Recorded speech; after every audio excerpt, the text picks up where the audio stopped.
ஹாய்ங்க. உங்கள் sweet memories பற்றி சொல்லுங்கள் அப்படின்னு நிறையா பேர்கிட்ட கேட்டால் சொல்கிறது ஒன்று காலேஜ் லைஃப் இல்லைனா ஸ்கூல் லைஃப். ஆனால் எனக்கு நான் ஒர்க் பண்ண ஒரு 7-8 வருஷம் அங்கே கிடைச்சது தான் எனக்கு ரொம்ப ரொம்ப ஸ்வீட்டான மெமரிஸ். அதுவும் இந்த பொங்கல் சமயம்லாம் வந்துருச்சுன்னா ஸ்போர்ட்ஸு கேம்ஸு அதுக்கப்புறம் ஆர்கெஸ்ட்ரான்ட்டு ஒரு 4-5 நாள் செம்ம ஜாலியாக இருக்கும். சில சமயம் அந்த டைமில் டூர் கூட கூட்டிகிட்டு போவாங்க.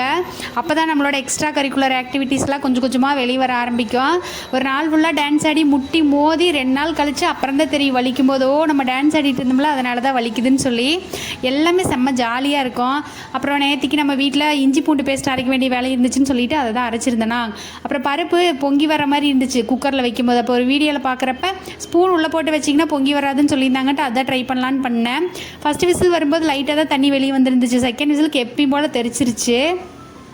அப்புறம் அதை ஃபுல்லாக க்ளீன் பண்ணிவிட்டு அரசாணிக்காய் பொரியல் பண்ணியிருந்தேன். ஊருக்கு போயிருந்தேன் எப்படி சாப்பிட்ருந்துருக்கலாமா, அதனால் மிஸ் பண்ண வேணாம் அப்படின்னு சொல்லிட்டு வெளியில் போகும்போது வாங்கிட்டு வந்திருந்தோமா. ஸ்வீட்டஸ் கம்மியாக இருக்கிற மாதிரி இருந்துச்சுன்னு சொல்லிட்டு நான் கொஞ்சமாக ப்ரௌன் சுகர் ஆட் பண்ணிட்டேன். ஃபைனலாக கொஞ்சமாக தேங்காய் துருவல் சேர்த்து பண்ணினீங்கன்னா செம்ம டேஸ்ட்டாக இருக்கும். கூட கொஞ்சம் முள்ளங்கி சாம்பார் வச்சுருந்தேங்க. அவ்வளோதான். நாளைக்கு வீடியோவில் பார்க்கலாம். பாய்.